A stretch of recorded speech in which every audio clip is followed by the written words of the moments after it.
asalaamaaleykum mbokk internet 2A TV comme nuñ koy defee samedi bu jot bu 18h jotee seen biir fi nga xam ne rek moom mooy 2A TV seen émission actu de la semaine tey nag ma koy ànd ak seen journaliste préféré di ki nga xam ne rek moom mooy Badara waaye nag liñ nar a waxtaanee ci semaine bi comme nuñ koy defee saa su nekk rek semaine bi mën nañu ne actualité bi day daal di bëri waaye nag dinañ leen ko daal di tënkal daal di leen jox li nga xam ne moom mooy temps fort yi nga xam ne am na ci actualité bi am fii ci même réew donc dañ ko nar a dooree ak assemblée nationale bi nga xam ne jamono ji dañ doon voté li nga xam ne rek moom mooy projet de loi modification de l'article 87 L28 et L29 ak li nga xam ne rek moom mooy waa F24 gannaaw ba loolu amee ñoom tamit ñu daal di woote li nga xam ne rek moom mooy conférence de presse dinañ ci dellu siwaat conférence de presse aussi tamit kii di maître El Hadj Diouf moom tamit woote na conférence de presse def foofu ay déclaration yu bëri dinañ ci daal di dellu siwaat waaye itam dinañ wax ci li nga xam ne rek moom mooy pétrole du Sénégal Woodside moom mi nga xam ne daal dina reporter datul exploitation pétrole boobu en 2024 dinañ ci dellu siwaat Benno Bokk Yaakaar problème de succession du président Macky Sall boobu tamit dinañ ci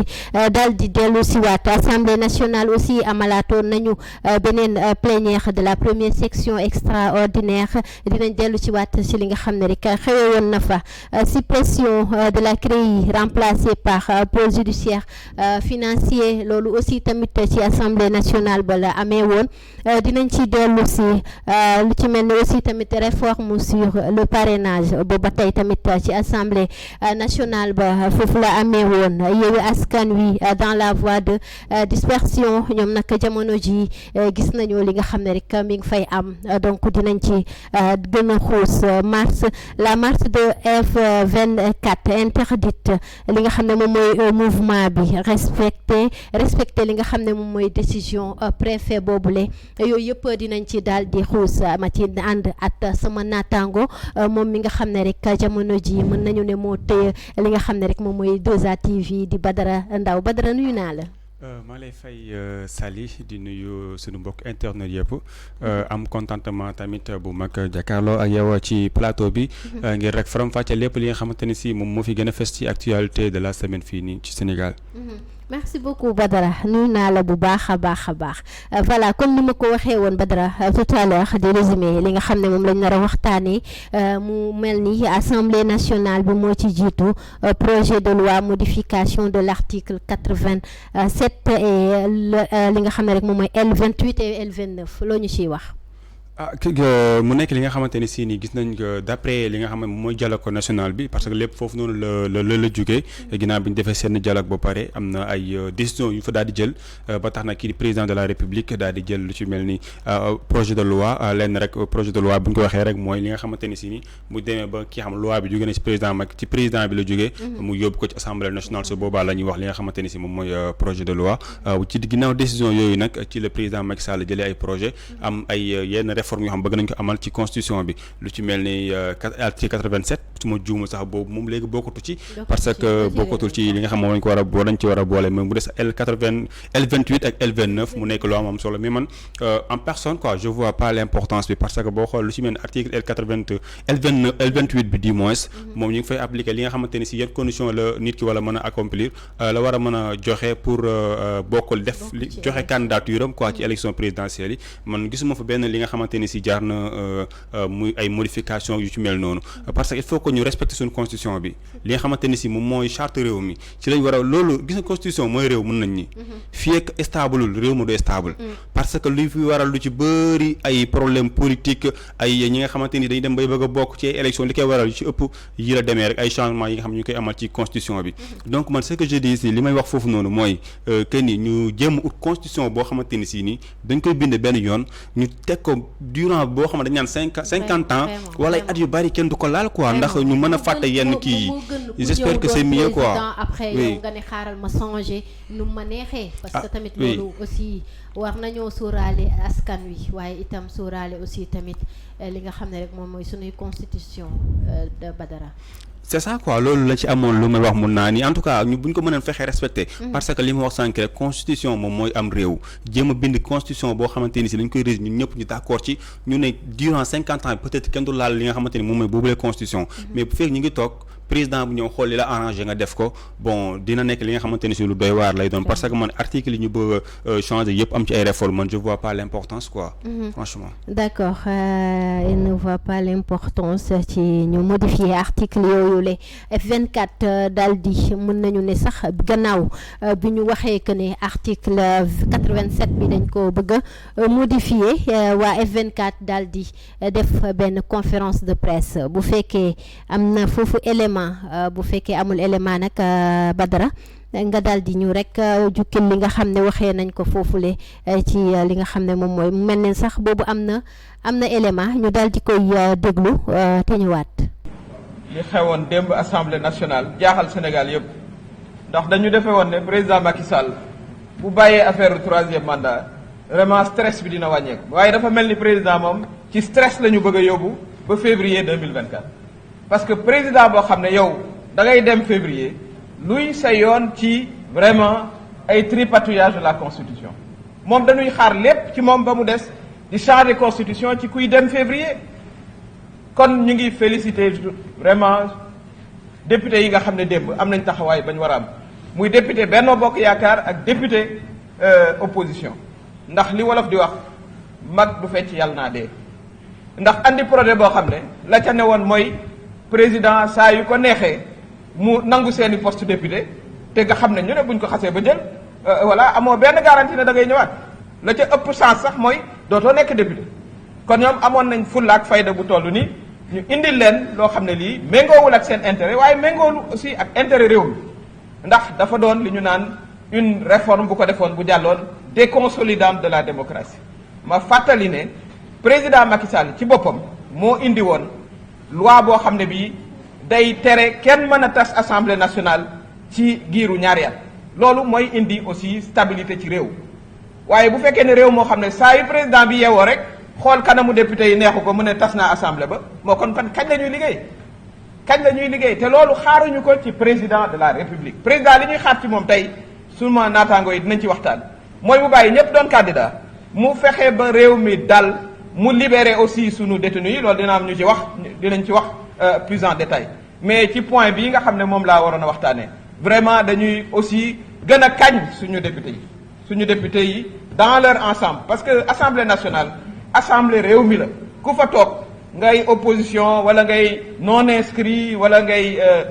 Benno Bokk Yaakaar askan ba la fa yóbbu kon toujours bàyyi leen xel ne vraiment intérêt askan wi ci ngeen war a dox rawatina nag président boo xam ne dans 6 mois mu pare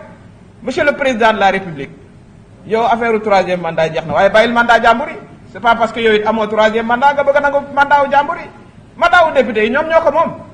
voilà foqati nga sama bos waaye kooku beneen débat la waaye ñii nag wax dëgg yàlla bàyyi leen seen 5 ans wala en tout cas bu beneen président ñëwee fii léegi mois de juillet kenn mënut a nangu seeni mandat kon jaraw lak député benno yi ak député opposition yi nga xam ne nanguwu leen loo xam ne kenn waru koo nangu as gor nag doo nangu loo warut a nangu kon ñu ngi leen di féliciter di leen kañ di wax président Macky Sall mu génnee vraiment loxoom ci constitution bu muy bëgg a voilà caxatee te dans 6 mois ci lay dem li ñuy xaar ci moom mooy li ñu wax mooy vraiment mu dalal réew mi génne stress bi nga xam ne permanent bi mu bëgg a dugal réew mi loolu kenn mënu koo nangu kon ñu ngi féliciter député yi ci wàllu woowu te la mu war a def moom xam na ko mooy mu def ko problème yaa ngi fii bari bay bëgg a dee voilà na 6 mois yi nga xam ne moo ko dese ci bopp réew mi mu liggéey lam ca war a liggéey nanu ko waxee su ma naataangoo yi dinañ ñëw ci yeneen points yi parce que amoon nañ ñetti points ci suñu plateforme bu ko defee vraiment en février mu teg dossiers yi dem noppalu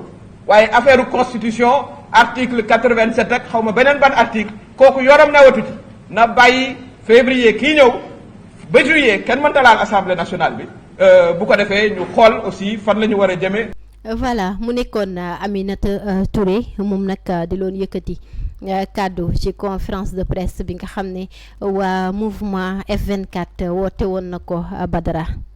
mu nekk conférence de presse boo xamante ni si benn côté dañ koy rafetlu parce que boo xoolee tamit man li ma ci jaaxal mooy ñoom lu ñu appuyé juste ci article 87 bi malgré que ni mujjul li ñu doon xeex foofu noonu mujj na antu ñoom F24 bi boo xoolee ci li ko waral moo doon li taxoon ñu samp ko moo doonoon xeex troisième mandat wu président Macky Sall libération Ousmane Sonko te mu bokk tamit ci élection présidentielle ak détenu politique yu ñu téye woon léegi boo xoolee ñoom ñu ñëw pour xeex juste que article 87 bi te en plus y avait article L28 ak L29 bi nga xam déposé woon nañ ko pour mu bokk ci projet de loi bi ñu modifier leen man pourquoi je me dis que est-ce que ñoom pourquoi laaluñu L28 bi ne duñ ko modifier ak L29 bi parce que boo xool ñoon xeex ñu si bëri sax boo xoolee Sénégal leen tiital mooy L28 ak L29 bi nga xamante ni peut-être bu dee mooy am mooy tere peut-être Ousmane Sonko bokk parce que foofu ngay joxee li nga xamante ni si moom mooy sa li nga war a remplir muy les devoirs yi nga xam war nga ko remplir pour mën a bokk ci ay élections donc L87 bii nii boo xoolee li mu fay wax ay dissolution affaire de assemblée nationale lay laal malgré c'est important parce que bu ñu demee ba président de la république à chaque fois muy mën di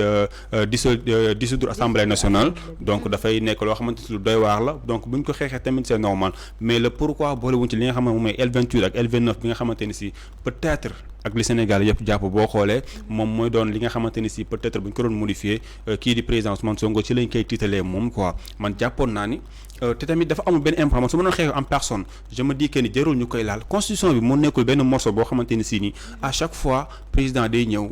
ne man lii kat nañ ko modifier lii nañ modifier lii nañ modifier donc dañuy xool à chaque fois li arrange Sénégalais yi te li ma wax sànq rek ci constitution bi ñu bind benn bi nga xamante ni si nii dañ ko fiy teg mu nekk pour askan bi bañ ko di ko def comme chiffon parce que loolu mooy réew quoi constitution. d'accord dafa mel ni sax woote woon nañu ab rassemblement ci bés boobule.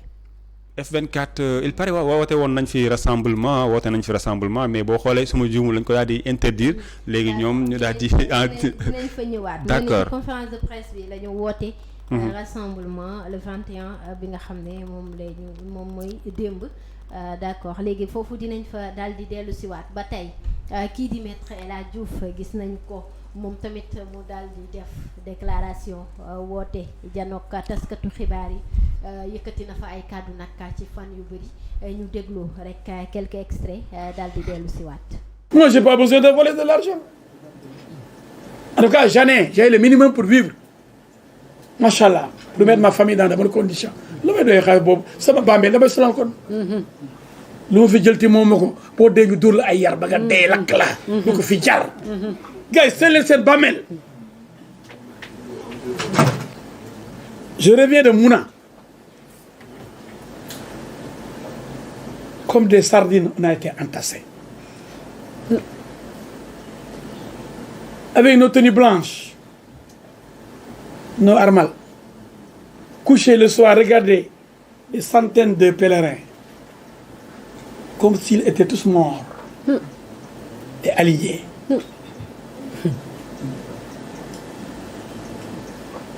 Cette courte vie-là,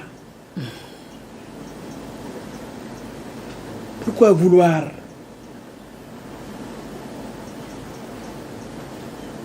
faire de mauvaises choses pour demain rendre compte? li ñëpp war a lekk yow kenn nga lekk ko du la jig di nga fër wala sa biir daaw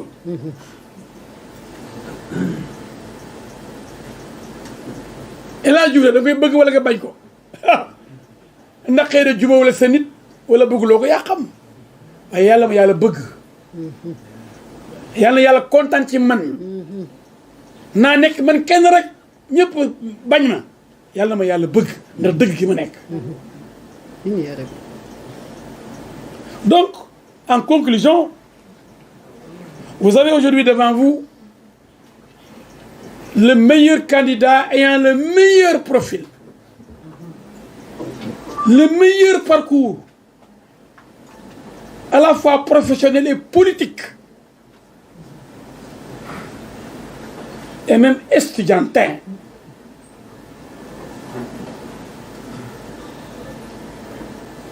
waaye gars yi loo jàngul mën na koo tari man dama jàng xale dama jàng lan mooy jeunesse lan mooy revendication lan mooy njàng ci université ci lycée yi dama jàng lan mooy préoccupation xale yi ci football ci basket ci handball ci athlétisme dama doon fay salaire joueur di fay salaire entraîneur de grands entreprises. voilà mu nekkoon sama doom baay maître El Hadj Diouf moom nag à chaque fois rek bu janowee ak taskatu xibaar yi nit ñi dañuy reetaan ba duñu mënati sax ndaxte moom ci boppam da ciy boole farce waaye itam da ciy waxaale soxlaam mu mel ni nag ci foofu dafa daal di déclarer candidature am à l'élection présidentielle 2024 nee na daal moom mooy candidat bu baax bi. sa doomu baay bi loolu la wax de nee na candidat la quoi dafay waaw day déposer candidature am pour présidentielle yu ñu jëm am na ci droit nag kenn du ko bañal comme tous les Sénégalais ku nekk am nga droit malgré nag doom réew mi ñu bëri nag jàppee nañ ko ay caaxaan ay kaf parce que bu dee génnee rek comédie bi la gën a la gars yi di gën di appuyer wu jàpp ni moom léppam comédie la quoi mais nag am na ci droit mu déposer candidature am comme tous les Sénégalais man moom oma ci lu ma ko ci blâmer waaw wax dëgg fa 2024 xawma 2025 ou 2024 autant pour moi passation de service bi moom mooy toog. waaw loolu la wax de nee na moom mooy kii mais nag xam nga am nañ ci droit donte nag wax naa ko fii la fois passée muy kenn ni ñu am un peu de sérieux ci dépôt candidature quoi du ko jug rek ne damay déposer sama candidature damay dem à l'élection affaire c'est plus sérieux que ça élection présidentielle du n'importe quelle élection parce que boo xoolee léegi sax nit ñi ngi ko ci wax ñun kenn duñu jiite du n'importe qui mooy et c'est normal il faut que ñu mettre un peu de sérieux xam ni que ni bon Sénégal du réew moo xamante ni si tamit nag ku jug nag jiite duñ ne lépp ñëpp lu ne ku ne nga def tamit mais ak ni ñu koy joxewee quoi ak ni ñu koy joxewee mais nag El Hadj am na ci droit te man nag ni ko fi ko Sénégal yi teg en fait malgré nag xëy na Sall yaa ngi dese doomu baay bi de. doomu baay boobu de bàyyi ko noonu rek. waaw nañu koy seetaan. est-ce que kon duñ paxe sax quoi parce que tey am na ci droit mu déposer sa candidature quoi franchement. bañ a gaa am na ci plein droit. bu ko réew mi yoree dinañ yor ndeysaan. président bu baax. yaakaar nga ko. waaw maître sama doomu baay. Dioufee ni dañoo am jom. laay bu ko doonee. day mel ni kiiwam rek nu mu tudd doomu baayam rek Abdou Diouf. waaw vraiment. kon baax na dina def dara de. nañ ko wax bonne chance rek. votel leen ko waaw votel leen ko sama doomu baay boobu. waaye nag man Badara pour la première fois Sénégal ñuy voter ñuy fal la ñuy wax sax ndaxte en général dañ doon gis que ne comme le cas de Macky Sall gisoon nañ ko en 2012 parce que lan bëggoon nañu coûte que coûte Abdoulaye Wade jóge fii donc ñu gisoon élément boo xam ne gis nañu ne mën na remplacer kii di Abdoulaye Wade rek ñu ñëw fal la parce que sénégalais en général ñoom folli lañ gën a mën ko fal. bu ñu la baree folli moom vraiment dinañ def coûte que coûte ba ñu folli la waaye bu ñu la waree fal moom da ngay gis ñuy am ay jiixi jaaxa et c'est la première fois donc nañ bàyyi ñëpp ku nekk candidat doon candidat gis nañ ñoom kin bis fii gis nañ ñoom kii nuñ ko si waxatee kii boobu Cissé Mara merci Ahmed Cissé gis nañ fi Mame Gor Diazaka gis nañ fi ñeneen ak ñeneen donc ñoom ñëpp aussi tam bu fekkee am nañ xaalis bi pour mën a déposer am nañ aussi tamit nombre de parrainage bi tey jii nii conseil constitutionnel bu leen valider nañ bàyyi ñëpp ñu dem voilà def li nga xam ne moom mooy seeni campagne ñu def élection yu am harmonie yu neex léegi nag lu ku waay liñ naan bu bés ba jotee ku mën sa morom duma donc ñu defee ko noonu def ko ci jàmm ak salaam donc Sénégal jàmm moo fi xaj te ci élection rek ngay gisee bànneex am fi donc nañ bàyyi harmonie bi jàll bien vrai que ne dinañ ci boole voilà roube beek yooyu mais nañ bàyyi mu jàll daal man loolu laa gis yow Badara yow mi sax boo bëggoon mën ngaa bokk de jëm nga doon candidat ñu voté la mais amaguma 35 ans 2 ans yëpp nga yokk rek amul problème voilà ñu wax leneen lu ñeel wàllum pétrole du Sénégal gisoon nañu que ne dañoo daal di reporter li nga xam ne moom mooy datu exploitation boobule donc lan nga ci wax Badara. mu nekk loo nga xamante ni si man dama jàpp que ni lu doy waar parce que bu ñu à chaque fois jàpp li nga xamante ni moom mooy def exploitation pétrole bi. bàyyi ba heure bii nii ñu changé waat ko te li nga xam ne moom mooy pétrole dafa nekk li nga xamante ni si recherche la quoi. ci réew. à l'instant bi nga xamante ni si ñun suñu doom yi ñi ngi dee ci waax yi ñi ngi dee ci ndox mi juste rek pour am liggéey. donc pourquoi pas profiter ñu exploiter cette pétrole là après ñu jéem a jàll ci leneen quoi jéem a mu ba pare nag exploitation bu jaar yoon laay wax quoi du n'importe quelle exploitation parce que boo xoolee d'habitude ni ko gars yi di waxee dañuy ñëw exploiter daal di lay yaama gën a xam quoi mën nañ ñoom dañuy am loo xamante ni si ni que pourcentage ñoo la ci ëppale mën nañu am 75 yow nga am 25 yow mi nga xamante yow yaa ko moom genre yi nii bu amatee il faut que sunu njiit yi xaw ci yeewu tuuti nit ki bu ñëwee am ñun malgré amuñu li nga xamante ni si moom mooy li nga xamante ni moom mooy matériel yi ko exploiter wala xam-xam bi ñu def transfert de compétence yi bu ñu ñëwee nit ki bu waxee ngeen def le contrat boo xamante ni si dinañu apporter quelque chose bu ñu defee transfert de compétence yi ñun ëllëg bu ñu amante yu mel noonu suñuy doom dinañ ko mën a exploiter seen bopp mais à chaque fois bu ñu soxlawee rek gars yi ñoo ñëw defaral ñu à chaque fois bu ñu soxlawee gars yi ñoo defaral ñu kon bu yàggee c'est autre chose ñu jàng ko c'est ça quoi loolu war a def ñu jàng ko Badara parce que xam-xam baa ngi fi booy ñu ngi fi xam-xam baa ngi fi bu baax juste que rek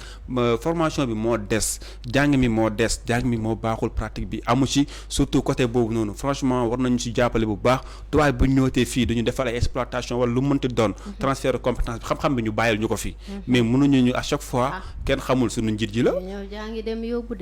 c'est ça quoi dañuy ñëw exploiter ba pare yóbbul la voilà c'est ça quoi loolu mooy problème bi nga jàngal leen ñu jël li nga xam sa xam-xam yóbbu léegi nag ñun bu ko defee nag ñun ñu nekk ci ginnaaw naan lii ak lii alors que ne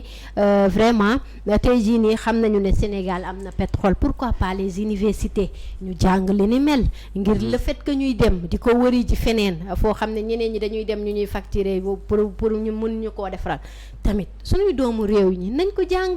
ñu defal ñu ko jàng bi ñuy jàngaloo nii amul benn njëriñ gisuñu dara lu ñuy apporter donc mieux vaut ñu dem jàngi li nga xam ne moom mooy métier li nga xam ne suñu réew moom la am muy lan pétrole muy lan agriculture élevage ak leneen parce que ñun loolu lañ am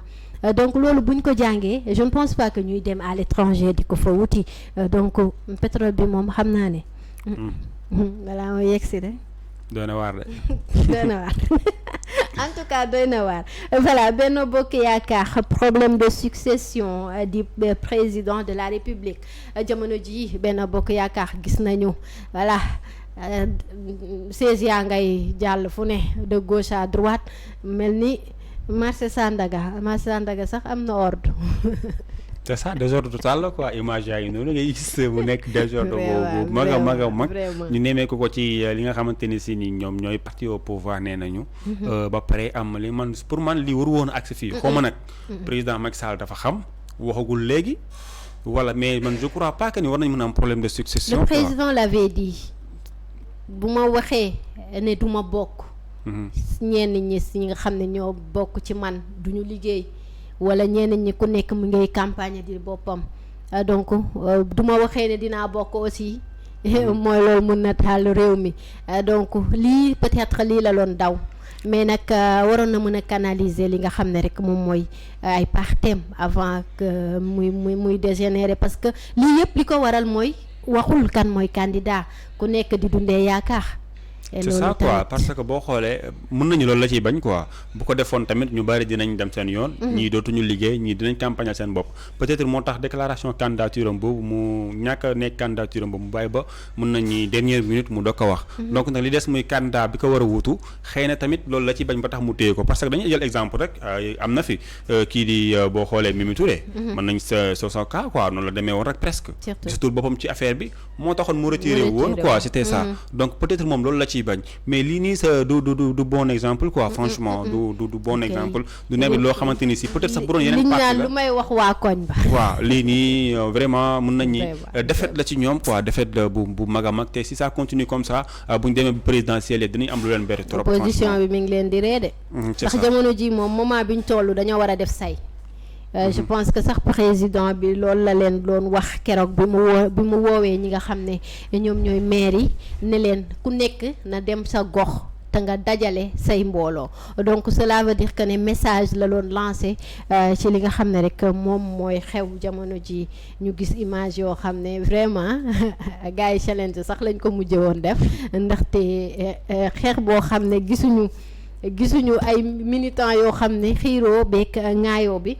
donc loolu doon na loo xam ne c'est à éviter vraiment ñu dellu assemblée nationale plénière de la première section extraordinaire donc gis nañu ne moom lañ doon amal niki barkaati démb loolu la ñu gisoon fële ci assemblée nationale ba ñu daal di déglu ki nga xam ne rek moom mooy Ismaïla Madior Fall daal di dellu si waat. Il était prévu dans le projet initial que la disposition qui limite le pouvoir du président de la République de ne pas pouvoir dissoudre dans les 2 premières années de législature soit révisée. Il était question soit de réduire cette période de 2 ans à 1 an, soit simplement de supprimer cette limitation.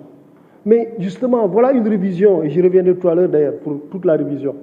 une révision dans laquelle le président de la République n'avait aucun intérêt. Aucun intérêt. Il avait essentiellement 2 préoccupations. La première était une préoccupation objective, rationnelle, intemporelle, qui intéresse le système politique dans son fonctionnement. Le président a l'habitude de dire « j'ai fait 11 ans, j'ai fait 11 élections ». Il nous faut au Sénégal arriver à un système de rationalisation des élections, notamment tenir les législatives immédiatement après la présidentielle et permettre peut-être à mi-mandat l'organisation d'élections locales. Comme ça, au cours de 5 ans, on peut avoir maximum 2 périodes électorales. Rationaliser le calendrier électoral pour que le pays ne soit pas toujours en campagne électorale permanente, pour qu'on ne soit pas toujours préoccupé par des élections. Donc la préoccupation du président, c'était la rationalisation du calendrier électoral. Et il faudrait bien qu'on y arrive un jour. Je ne sais pas quand. On avait l'occasion de le faire. On ne l'a pas fait parce que le président a privilégié le consensus. Mais il faudrait qu'on en arrive à un moment de l'histoire du Sénégal où on élit un président de la République et au lendemain de cette élection, quelques semaines, voire quelques mois ou plus tard, qu'on puisse organiser des élections législatives pour qu'il y ait coïncidence, confluence, harmonie entre la majorité présidentielle et la majorité législative. Parce que c'est ça aussi qui fonde la stabilité d'un régime politique. Vous avez vu les Français, ils l'ont réussi maintenant. Ils ont harmonisé les mandats, le président est élu pour un mandat de 5 ans, les députés pour un mandat de 5 ans, nous l'avons fait ici aussi. Maintenant, il reste à avoir un calendrier électoral qui permet de la stabilité. On élit un président et immédiatement après, on l'accompagne par une majorité parlementaire. C'est ça qui est cohérent, c'est ça qui est logique. Le président, personnellement, n'y avait aucun intérêt. Il pensait donc au calendrier électoral, mécanisme de rationalisation de la stabilité politique. Et deuxièmement, il a pensé aussi à son successeur, pas à lui, mais à son successeur, en se disant, j'ai gouverné le Sénégal pendant 12 ans, je sais que pour gouverner à l'aise, pour pouvoir traduire les politiques publiques en loi, travailler sans retard,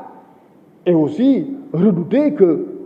chaque rendez-vous avec l'Assemblée se transforme en pugilat ou en moment de confrontation, il faudrait que le président de la République, pour gouverner à l'aise, dispose d'une majorité parlementaire. Je voudrais faire en sorte que mon successeur, qui qu'il soit, puisse avoir une majorité parlementaire stable pour gouverner.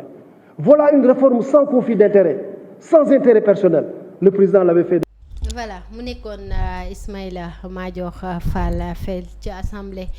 nationale ba gis nañu li nga xam ne rek du peena fa Badara. waaw mu nekk li nga xamante ni si nii maa ngi ko doon gis affaire yi gars yi mel ni genre tendance la quoi teg nañ ko place am mu fait. loolu ngay dégg gars yi di koy wax. que teg nañ ko place am mu nekk tamit lu doy waar parce que mun nañ ni lépp moom lay doon quoi. parce que moom c'est lui qui gère tout donc yenn erreurs yi. du nekk li nga xamante ni si moom moo koy war. mais tamit il faut que suñu assemblée nationale bi ñu xoolaat ko quoi c'est ça le problème. il faut que ñu xoolaat ko yenn yi quoi wax yu bon yi. xasante yi saagante yi parce que man mun ma comprendre en tant que député yow ngeen yaaw teewal sa askan foofu noonu gis nga ñoom li ñuy refléter foofu yëpp moom mooy askanu Sénégal quoi lañ fay refléter suñu image lañ fay wane. en plus de en dessous de li di weesoo loolu yëpp ñoom ils sont des exemplaires loolu lañu war a nekk quoi. parce que munoo toog en tant que député nga nekk biir assemblée nationale fi nga xamante ni si yaakaar naa ni foofu mooy toogoo kaayu nu ñu ko waxee noonu ndawi réew mi yow nga ñëw nga nekk fa di saagante di xastante te nga war a joxe un bon exemple nga xam ne yow télé bi mi ngi lay jël xale ndaw yi ñu ngi lay sitaan ñëpp ñu ngi lay sitaan kon donc yenn actes yi bu ko xale ndaw yi dee def sax kon donc on doit même pas leur poser les questions yoo xamante ni si lii la juste dañuy jàpp que ne ci mag ñi ñoo ko def rek ñoom tamit ils vont le faire c'est ça le problème donc ñoom dañu war a xam que ni liñ nekk moo bëri liñ nekk moo rëy je me dis sax que ni ñoom xamuñu lan mooy député am na ñoo xam ne dama dégg dañ fay nekk mais xamuñu lan mooy le rôle d'un député quoi xamuñu ko parce que bu ñu ko xamoon yenn comportement du fa am yenn comportement nga koy gis mais yow sa xool dafay jeex tu dis que ni moom lii jaratu ko ñi jaratuñu voteel ñi daruñu lii fat en tout cas ce qu'on dit daal mooy li ñuy def nii metti na Sénégalais yi trop seen comportement bi ñu amal biir Assemblée nationale war nañ ko mën a xoolaat te du loolu du président de la République moo koy réglé du président Assemblée nationale moom moo koy réglé ñoom seen bopp la nit ku nekk yaa jël sa responsabilité bopp nga nekk sa magum jëm bopp nga joxe moom bon exemple parce que du question de président peut-être amul pouvoir ñëw di la réglé naan nii ngay waxee wala nee ngay waxee biir Assemblée nationale non non kon ñoom pouvoir bi ñu leen jox pouvoir bi dafa doy sëkk ci ñoom ba ñu war ñu ko mën a dellool ñu delloo ñu ko mooy lan ñu taxawal ñu fa taxawaay boo xamante ni si ku leen gis dina leen naw ku leen gis dina naw doomu Sénégal mais ce qu'ils font là bon c'est regrettant quoi. vraiment doon na loo xam ne ñëpp a koy ñaawlu bu ñu gisee ñuy jottalante ay yenn kàddu yi di fa gis ay xiiroo di fa gis ŋaayoo donc loolu day doon loo xam ne sénégalais yi xaaruñu ko woon ci ñi nga xam ne ñoom ñooy député yi mais nag à chaque fois. Comme ni ñu koy waxee rek bu ñu leen falee ñoom seen intérêt lañ fay nekkee ndaxte à chaque fois damay seetlu bu plénière amee du ñu discuter ci li nga xam ne moom mooy jafe-jafe askan wi gis nañu secteur bu ne éducation bi gis nañu élevage bi gis nañu agriculture bi gis nañu li nga xam ne moom la sénégalais yi moom la góorgóorlu yi di dundee ci li nga xam ne moom mooy ci ménage yi waaye itam ci kër yi secteur bu ne gis nañu ne dafa tagga tembe waaye du ñu gis benn yoon député yi daal di soulever yenn problème mu askan wi mu mel ni ñoom seen problème personnel moo fa nekk at li nga xam ne moom mooy seeni ndombal tànk loolu kese moo leen fa intéressé donc ñu war a revoiraat bu baax a baax li nga xam ne moom mooy rôle député fi nga xam ne moom mooy assemblée nationale ndaxte bu ñu demee ba député xamul lan mooy rôle am ci biir assemblée nationale va falloir que ñu revoiraat li nga xam ne rek moom mooy mbir moomu leen surtout bu ilaa sax ñu defal leen formation avant ñu leen di intégrer biir assemblée nationale bi ndaxte am na ñoo xam ne je ne pense pas que ne xam nañu ñoom lan moo tax ñu teg leen à l'Assemblée nationale Badara. Gis nga foofu li koy waral juste que mooy politique yi rek parti politique yi. parce que munoo ni parti politique la parce que tamit député yi loolu leen fa yóbbu quoi ay parti politique ñoo leen fa yóbbu parti bi la ñuy voter mu gagné après ñu ne nombre de députés temps la am ñu xool seen liste ñu yóbbu. mais foofu noonu ci choix yi moom moo leen fa yóbbu. c'est ça ci choix yi la. mooy maanaam choix yi nga xamante ni parti politique yi ñu ngi koy def seen ay militants pour ñi nga xam ne ñu leen di représenter foofu la ñu war a xoolaat kan la ñu war a fal quoi loolu mooy problème bi le problème de kan la ñu war a fal c'est ça c'est ça quoi loolu mooy problème bi en tout cas war nañ ko xoolaat ki ñu war a fal daal ak naka lañ leen di falee foofu Sénégal foofu la toll jamono bi en tout cas doy na waar réew mi métti na fépp métti na foo laal rek mu dëgër këng donc yéen député yi donc xaalisu réew mi lañ leen di fayee fin du mois donc réew mi yéen a fa nekk ngir rek mën a wax li nga xam ne moom mooy xew bien vrai que ne mënoo leen lu dul wax ñu jëfee ko waaye nag wax kese lañ leen sant pour ngeen ñu koy defal mais sant ñu leen ay xiiroog ŋaayoo at ay saaga ak jottalante wax yu ñaaw donc ba tey ñu des ci assemblée nationale ñu gis ne daal dinañu supprimer li nga xam ne rek moom mooy CREI yi Badara. waaw CREI ñu dax di koy supprimer li nga xamante ne si moom lañ fi sampoon ay jamono peut-être que xëy na bi suma juumul nguuru Abdoulaye Wade bi fi jógee wéele woon ñu samp ko pour xool ñi nga xamante ni si ñoom dañuy def ay enrichissement illicite ñu daal leen di saytu bu fekkee dañu teg ay daan ñu daan leen donc mënuma comprendre nguuru Abdoulaye Wade jógee fi ñu samp loolu noonu am ñoo xamante suma juumul ci lañ leen attee woon ci CREI yi mel ni Karim Wade moo leen daaneeloon après yow quelques mois 6 mois 5 mois ñu daal koy réformer tuddee ko suma juumul pôle judiciaire financier xawma léegi est-ce que man la question que je me pose mooy est-ce que même rôle bi lay am wala dina am ay changement parce que boo xoolee d'habitude nguur gi bu jeexee rek du ñàkk ci ñoo xamante ni ci nguur googu malgré du ñëpp mais du ci ñàkk benn yoo xamante ni si dinañ amal ay enrichissement illicite yoo xamante daan ko doxal kon donc buñ ko changé wee est-ce que ñi nga xamante ni si doon nañ def ay enrichissement illicite yooyu noonu est-ce que pare nañ pour bu seen nguur jeexee ñu mën leen a teg ci yoon kuñ jàpp ne yow mi kat daa nga def loolu noonu ñu teg la ci yoon mais bu ñu ko changé wee man je me dis que peut-être que xëy na tur bi mooy changé mais fonction bi li muy liggéey mooy seetu ñu mel noonu du changé. D'accord, réforme sur le parrainage. waaw réforme bi day xanaa loolu moom dama di que ni candidat yi ñoo ci am bénéfice c'est bénéfique pour ñoom parce que boo xoolee nee nañu bu njëkk kenn kese nga daan parrainer mais léegi mën nga parrainer ñaari candidat ñaareel bi mooy bu njëkk 8% la daan commencé ba 1% 0,8% ba 1% nga daan am pour man ci bokk. léegi nag ñu réduire ko ba 0,6% ba 8% ba 0,8% du moins. donc mu nekk loo xamante ni si c'est bénéfique te tamit day gën a yaatal rek. lépp ci question ko yaatal la. ñëpp mën a bokk loolu foofu moom lu ñu ciy rafetlu lay doon quoi. vraiment lu ñuy rafetlu lay doon Yewwi Askan Wi dans la voie de dispersion d'abord laataa ñu yegg si ci li nga xam ne rek moom mooy Yewwi Askan Wi seen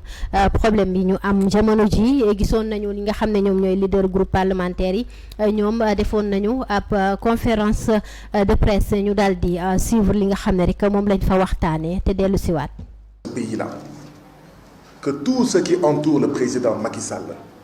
puissent insulter les Sénégalais en longueur de journée, puissent appeler au meurtre de Sénégalais, puissent appeler au pogrom de Sénégalais, je veux dire au génocide, en disant au besoin, si pour emprisonner le président Ousmane Sonko, il faut assassiner 90% des citoyens sénégalais, eh bien il faut le faire. Nous ne pouvons pas tous les jours entendre tous ces propos-là. Que ceux qui les tiennent soient encore aujourd'hui libres comme l'air. Et quand ce sont des gens qui n'appartiennent pas au parti APR, à la famille Sall du président Macky Sall, à la coalition Benno Bokk Yakaar, Dame Justice fait preuve d'une célérité extraordinaire pour les placer sous mandat de dépôt, c'est-à-dire les emprisonner. Ce Kumba am ndey et Kumba amul ndey est tout simplement intolérable. Nous sommes en République et en République, tous les citoyens sont d'égale dignité. Nous n'allons pas être plus royalistes que le président Birame Souleye Diop qui s'est excusé, mais nous tenons quand même à nous indigner énergiquement sur ce que la justice sénégalaise a fait à notre président Birame Souleye Diop. Ce qu'on a fait à Birame Souleye Diop, même si on le faisait à un citoyen sénégalais qui n'est pas député sénégalais, ce serait scandaleux. Birame Souleye Diop a eu à tenir des propos. Ces propos, nous les avons tous entendus. Birame Souleye Diop est placé en instruction. Instruction, ça signifie qu'il y a une enquête qui va être menée. Je vous pose une question. Quelle enquête y a-t-il à mener sur la base des propos de Birame Souleye Diop? C'est un flagrant délit. Il devait être jugé dans la semaine même ou dans la semaine qui suit. S'ils veulent l'enfermer à perpétuité, c'est leur problème. S'ils veulent l'enfermer pendant 6 mois, pendant 12 mois, c'est leur problème. Mais vous conviendrez avec nous, groupe parlementaire Yewwi Askan Wi, qu'il s'agit d'un flagrant délit et qu'il n'y a aucune instruction, aucune enquête à mener. Oui, si on arrête quelqu'un en possession de drogue ou de chanvre indien, etc., oui, il y a une instruction à mener. Parce qu'il faut voir, est-ce qu'il y a un revendeur? Est-ce qu'il y a un cultivateur? Il faut voir toute la chaîne, toutes les ramifications, les producteurs. Mais dans le cas d'espèce de notre président de groupe parlementaire, Birame Souleye Diop, qui a eu à tenir des propos, ce sont des enquêtes pour trouver qui? Des complices? Dans le cadre d'une affaire de drogue, oui, il faut chercher s'il n'y a pas de complices. S'il n'y a pas de revendeurs, comme je le disais tout à l'heure. Mais dans les propos que Birame Souleye Diop a tenus, est-ce qu'il y a des complices à trouver? Est-ce qu'il y a des revendeurs, des receleurs à trouver? C'est pourquoi nous disons, nous, groupe parlementaire Yewwi Askan Wi, même si ce qu'on a fait à Birame Souleye Diop, on le faisait à un autre citoyen qui n'est pas député, ce serait scandaleux. Parce que ce dont il s'agit, c'est un détournement de procédure auquel le président Macky Sall et son régime et sa justice croupion nous a habitués. C'est quoi un détournement de procédure? L'instruction, c'est pour faire des enquêtes. Mais ici, il n'y a pas d'enquête à mener dans le cas de Birame Souleye Diop. On utilise l'instruction, on utilise l'enquête pour garder le plus longtemps possible un opposant. C'est ce qu'on appelle un détournement de procédure, c'est-à-dire des procédures judiciaires qui existent effectivement, mais que l'on doit utiliser dans des dossiers de drogue, de chanvre indien, de vol, etc. Mais ici, qu'on utilise dans un dossier. voilà mu nekkoon leaderu ñi nga xam ne ñoom ñooy waa Yewwi Askan Wi woote woon janook taskatu xibaar bi yëkkati ay ponk ci fan yu nekk Badara. waaw mu nekk que ni sànq li nga wax rek Yewwi en voie de dispersion. mu mel ni que ni dañu jëm ci yoon boo xam man loolu bi ma ko observé yàgg na parce que boo xoolee tamit bi nga xamante ni si nii am na ay divergence seen biir ñu jóge fii ñuy dem fee nga war a xam que ni ñii nii seen ànd demeetul noonu. loolu yëpp li koy waral rek du lenn du ànd boo xamante ni si peut-être lalu woon ci dëgg. parce que ànd bu lalu ci dëgg tamit du demee neneen ni parce que sa noonu démb. bu nekkee sa xarit tey rek dafa fekk tamit sa noonu sa xaritu démb nekk sa xaritu tay sa noonu tay dafa fekk ànd yee ñu dëggul woon parce que boo xoolee seen biir noonu la demee ñu si bari jógee nañ fii nii ñu àndaloon bàyyi fa dem na leen mu nekkul nag loo xamante ni si duñ ko malgré nag politique la ku nekk da ngay xool fi sa intérêt nekk mais nañ koy def politique lii moo waral à chaque fois ñu naan politique baaxul politique def na ni wala def na ne ñoom ni ñu koy defee moo sald ni ñu koy defee moo nekk li nga xamante ni si moo nekk ay jëf yu ñaaw comme yenn yi rek ànd ak nit ki ba mu yàgg war lay doon war lañ ko mën a tuddee te loolu la en tout cas dafa nekkoon parce que nag beektul ñu bari aussi parce que bi ñuy ànd di def ni Yewwi lañ ñu bari xam nañ ni ànd bii ni du doon lu dëgg parce que tamit benn ko tamit dañ koy comprendre parce que comme nañ koy waxee ñaari yëkk mënuñu bokk mbalka parce que tamit dañuy dem ba benn instant ku nekk te bëgg-bëgg parce que boo xoolee li ñuy wax comme ki nga xamante ni si moom mooy Ousmane Sonko ak ki nga xamante ni si moom mooy Khalifa Sall ku nekk vision bi nga amoon bi ngay dugg si politique Khalifa Sall amoon na vision nekk président de la République xëy na problème yi mu jànkonte noonu ak justice Sénégal moo tax xëy na sax ba Ousmane Sonko fekk ko fii nii ak ni mu nekkee nii mais bi mu am vision président de la République peut-être que du woon jamono yii nii kon donc bu ñu àndee xëy na àndu intérêt la woon rek ku nekk dem ba sa intérêt jeex na après ku nekk jël sa yoonu bopp loolu kese la coalition bi sax loolu munul ñàkk ndaxte biñ koy sos ñoom ci boppam xamoon nañu ne buñ demee ba élection jot dinañ daal di tasaaroo ndaxte ñoom ba ñuy ànd seeni biir ndaxte coalition boo xam ne ay parti politique moo ko ëmb donc loolu bu élection jotee ku nekk day demal boppam ndaxte ku nekk aspiré nga nekk président donc ku nekk day demal boppam te ñoom ci boppam tegoon nañu li nga xam ne moom mooy ay objectif ndaxte jàppoon nañu ne ñi nga xam ne ñoom ñooy Khalifa Sall ak kii di Karim Wade bëgg nañu ñu bokkaat ci langum politique bi loolu bokkoon na ci seeni objectif waaye itam li nga xam ne moom mooy élection yu libre et transparente bokkoon na ci seeni objectif donc tey bu ñu gisee xaajaloo am seen diggante donc loolu duñu ne guléet la ndaxte à chaque fois gis nañu ne ñii dañuy ànd mais bu subaa dañuy tàkkaliku ba pare nag buñ tàkkaliko di waxante lu ñaaw loolu rek moo ci xaw a doon loo xam ne da ciy ñagas ndaxte ànd dagan na waaye itam tàkkalikoo dagan na ndax ku nekk sa intérêt personnel moo la ñor waaye itam ku nekk aussi tamit li nga xam ne moom mooy sa vision at aussi tamit sa waa parti li nga xam ne soxla nañ ko bu nekkee waa taxawu Sénégal gis nga leen ñoom la tax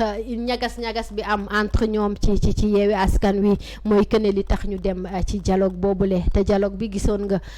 Khalifa Sall li mu wax moom dafa bëgg a bokk moom naa bokk rek comme ni mu loon ko waxee man naa bokk rek donc naa bokk rek boobu moo taxoon mu daal di dem ci dialogue boobule donc ku nekk aussi tamit am na droit nekk ci li nga xam ne rek moom nga nekk ndaxte politique la ñu wax te politique ku nekk sa intérêt personnel nga ci daal di xool ñu jeexalee ko Badara at mën nañu ne manifestation bi nga xam ni waa F24 woote woon nañ ko ni ki démb ngir rek daal di wax ngir ñu libérer les détenus politiques waaye itam ñu bàyyi def benn élection bu libre et transparente gisoon nañu que ni aussi préfet bi daal dina aaye li ni mel Badara. waaw mu nekk que ni du guléet F24 di déposer li nga xamante ni si mooy autorisation peut-être que lii di préfet di ko daal di interdire boobu les manifestations yi ñuy bëggal du guléet ni ñu koy waxee mais nag F24 mën naa ni xëy na man je me dis que ni li leen boole woon dafa des moo tax ba léegi ñuy bos ak boo xoolee woon li taxoon samp F24 mooy F24 mooy li nga xamante ni si troisième candidature président Macky Sall ñu daal di koy xeex ba du am mun nañ objectif boobu noonu c'est attend mu des li nga xamante ne si moom mooy bokk kii di président Ousmane Sonko boobu moo leeragul ak li nga xamante ne si mooy élection yi transparente ak li nga xamante ni si moom mooy détenu politique yi ñu bàyyi leen man li may wax chaque jour rek mooy que ni manifestation bi nga xamante ni si ñi koy bëgg def c'est normal ñu def ko yoon may leen ñu def ko lieu bi may na leen ko aussi te tamit comme d'habitude li ñuy wax rek moom mooy trouble à l'ordre public la ñuy bañ ci yooyu les manifestations man je vois pas que ni am na fi parce que yenn lieux yi nga dem fa def li nga xamante ni si moom mooy sa rencontre wane sa li nga xam ne moom mooy sa naqar man je crois pas que ni ñu boole leen ak ay takk der tamit yu encadré boobule manifestation ñu def ko jàmm ku nekk daal di ñibbi man j'espère que loolu amul lu ko gën a yomb que di interdire mais heureusement que ñoom tamit bon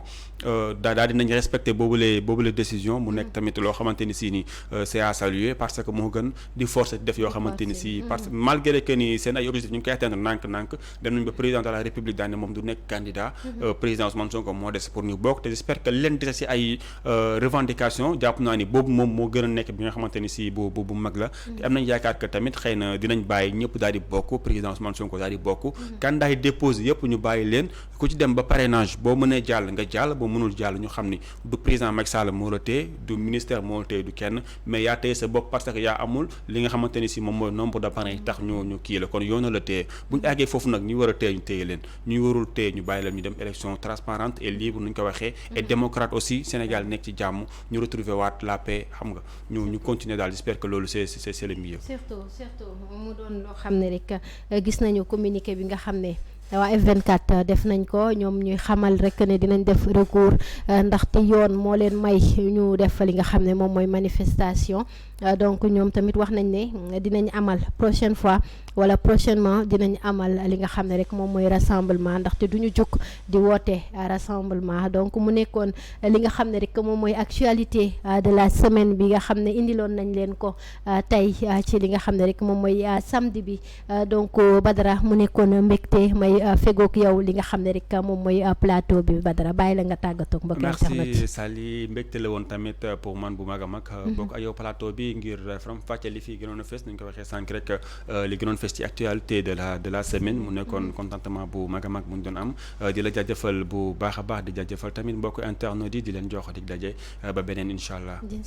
voilà mbokk internautes yi lii lañ leen indiloon tey di jaajëfal ñi nga xam ne à chaque fois ñoo ñuy safoo di ñu suivre à travers 2A TV di jaajëfal aussi équipe technique bi fàttewuñ leen benn yoon di leen jox dig daje rek ba samedi incha allahu rabbi même heure même scène jaa ngeen jëf.